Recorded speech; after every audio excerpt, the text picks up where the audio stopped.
कांग्रेस को जोर का झटका जोरों से लगा है। जी हां, आपको बता दें कि कांग्रेस के वरिष्ठ नेता गुलाम नबी आजाद ने आज अपने पद से इस्तीफा दे दिया है, जिसके बाद से ही कांग्रेस की मीटिंग का दौर जो है वो अब शुरू होने वाला है। जी हां, आपको बता दें कि गुलाम नबी आजाद के इस्तीफे के बाद से ही पूरी कांग्रेस पार्टी में हड़कंप मच गया है, क्योंकि काफी वरिष्ठ नेता बताए जाते हैं और जिस तरह से 5 पन्नों का इस्तीफा उन्होंने सोनिया गांधी को भेजा है वो काफी आश्चर्यजनक है, क्योंकि जिस तरह से हम देख रहे थे लगातार काफी बड़े चेहरे जो है वो कांग्रेस का साथ छोड़ चुके हैं और अब वरिष्ठ नेता गुलाम नबी आजाद ने भी ऐसा कर दिया है।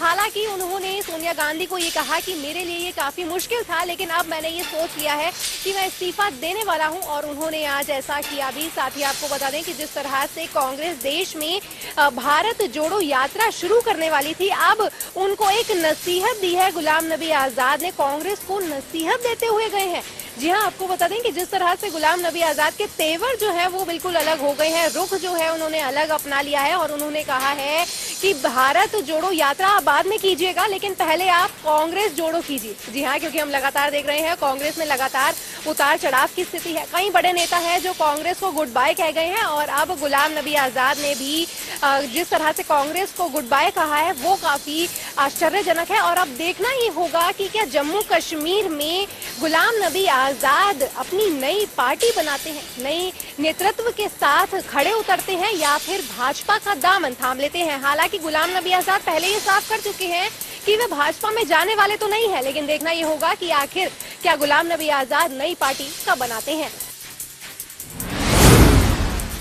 हरियाणा के पूर्व मुख्यमंत्री व कांग्रेस के वरिष्ठ नेता भूपेंद्र सिंह हुड्डा ने गुलाम नबी आजाद के इस्तीफे को दुर्भाग्यपूर्ण बताया है। उनका कहना है कि इतने बड़े नेता के इस्तीफे से पार्टी को नुकसान होगा। पार्टी को इस मामले को लेकर विचार करना चाहिए। हालांकि उन्होंने कहा कि गुलाम नबी आजाद पार्टी के वरिष्ठ नेता हैं और पार्टी में उनका अहम योगदान रहा है। वहीं भूपेंद्र सिंह हुड्डा ने सोनाली फोगाट की मौत को भी दुखद बताते हुए कहा कि सरकार को इस मामले में गंभीरता बरतनी चाहिए और परिजनों के आधार पर कार्रवाई करनी चाहिए। परिजनों जो मांग कर रहे हैं, सरकार का कर्तव्य बनता है कि उनकी मांग पूरी करे।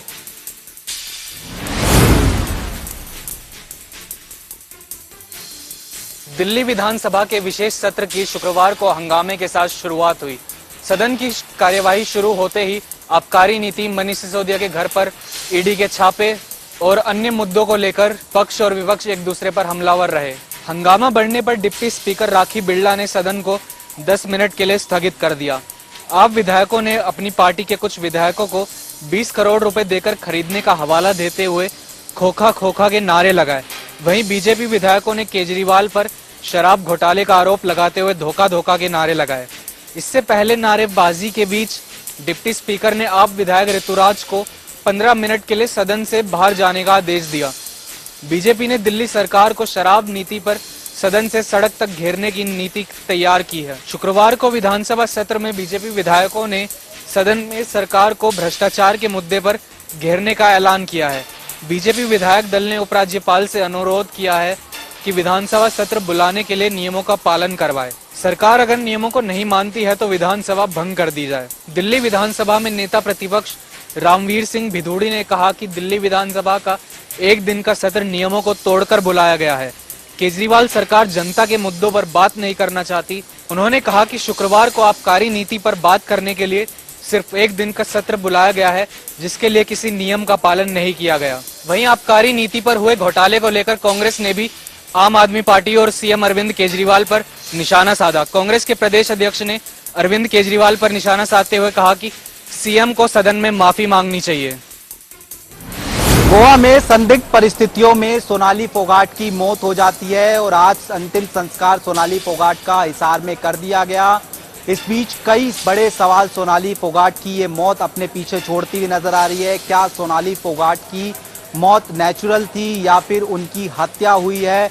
क्योंकि उनके परिवारजनों की बात की जाए तो परिवार लगातार ये शक जता रहा है कि सोनाली फोगाट की हत्या की गई है और उसके पीछे जो चीजें बताई जा रही हैं, जिस तरीके से पोस्टमार्टम रिपोर्ट निकलकर सामने आई, उसमें भी ये कहीं ना कहीं देखने को मिला कि इंजरी जो है सोनाली फोगाट के शरीर पर देखने को मिलती हुई नजर आई थी। ये खुलासा पोस्टमार्टम की रिपोर्ट में होता हुआ नजर आया था ऐसे में परिवार लगातार ये कह रहा था कि सीबीआई जो है इस मामले की जांच जो है करती हुई नजर आए। हालांकि जब परिवारजनों से हमने बात की तो वो इस मामले पर अभी तक हुई जांच से संतुष्ट कहीं ना कहीं नजर आ रहे थे, लेकिन आगे चलकर अगर किसी प्रकार की दिक्कत जांच में देखने को मिलती हुई नजर आती है तो सीबीआई जांच की मांग जरूर परिवार जो है करता हुआ नजर आ सकता है। ऐसे में हरियाणा सरकार की बात करें तो हरियाणा सरकार ने साफ तौर पर कहा है कि हर सहयोग के लिए परिवार के साथ वो पूरी तरीके से तैयार है। आज अंतिम संस्कार की बात करें तो भारी संख्या में जो लोग हैं वो अंतिम संस्कार में सोनाली फोगाट के पहुंचे हुए थे।